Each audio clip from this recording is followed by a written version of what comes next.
I know it's just not me, but I hear somebody cutting their grass in December. Sir. Hear that old tin can kicking out a crazy beat. Oh, Lord have mercy. All right. Hopefully y'all can't hear all that.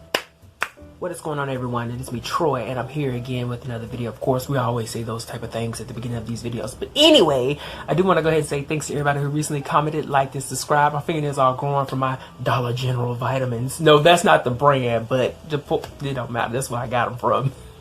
Anyway, I am here to talk about... I don't know. Wait a minute. Hold on. I got to think for a minute. Okay, you know what? My point is that I just realized, like, a proclamation, affirmation, a realization of estimation of Abraham Lincoln. I just realized that this is the last month of a decade, and a whole new decade of 2020 on Ford is about to start up.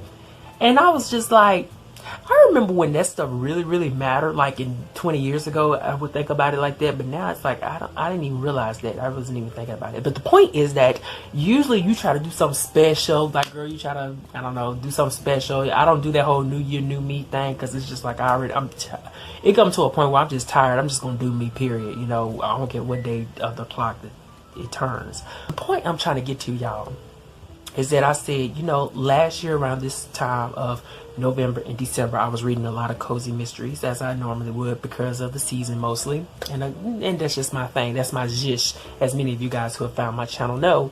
And I did a series of videos this year about the cozy mysteries that I'm adoring, the ones that I'm on the fence, and the ones I am canceling. So I said, you know, it's a year later. Why don't I close out the year reading the follow-up entries to those particular books that I show? That way, by 2020 or even before then, I'll have a video talking about how I felt.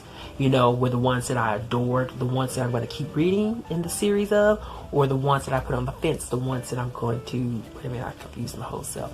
The ones that I adored, were they going to be the ones that I decided to cancel reading, or the ones that I was on the fence, are they going to have a turnaround in which I adore them? That's my point. But anyway, I got the books here. The first book is Framed in Lace by Monica Ferris. This is the second book in her Needlecraft mystery series, following her main amateur sleuth named a woman in her her early 50s, I believe, or mid 40s, named Betsy Devonshire. As you guys know, in that video, I spoke about the reading of the first book, Cruel World, where Betsy ran across the body of her sister, her murdered sister, within her sister's needlecraft shop.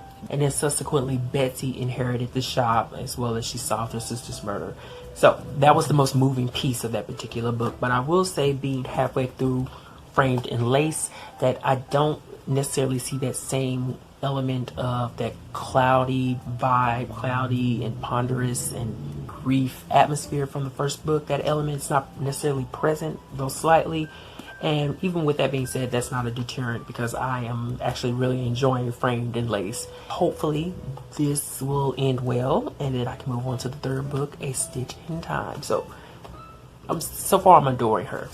Continuing forward with the authors in the series and the protagonists that I adored that was featured in that first video, I'm going to be moving into the second book in Carolyn Haynes's Mississippi Delta series, which is called Buried Bones. As you guys know, I spoke about her particular protagonist, which is a Southern Belle named Sarah Booth, who resides in this dilapidating plantation home that was handed down to her via her family. And within that home is a ghost that she communicates with regularly.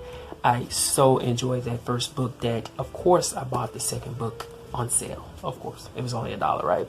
But I'm hoping that my adoredness of that first book, as well as the writing style, the narrative, the characters, all those different elements that comprised and made that such a very engaging mystery, cozy mystery to read, I'm hoping that those elements still continue to take place in the second book, and then it'll be so exciting and thrilling that I move on to the third book. But let me tell you, if it did not work, then we just gonna chop it up and chop it out. Alright, now continuing to reference my 3 cozy mystery series that I adore video, I do have the third book in Laura Childs' Tea Shop Mystery Series, which of course is a series that is led by Laura Childs' main protagonist, a tea shop owner named Theodosia Brown. And this contains the first 3 books. I read the first 2 books, and I'm now on Shades of Earl Grey, the third book. And then I'm going to have to go find the 4th book, which my library have. But the point that I really want to make, because I'm always talking about I'm making a point, which I don't get to quick enough, is that I don't have that much expectations, only that it continues to be a serviceable, cozy mystery series read, similar to my experience with the first 2 books. So, you know, like I said, I was on the fence with Theodosia Brown. She wasn't exactly, as I said in that video, remarkable as a main protagonist. But anyway, Shades of Earl Grey is the 3rd book. And, you know, I really don't have, I don't know, I just, you know how you just kind of in that weird space, like, okay, yeah, I guess I'll get to it or whatever.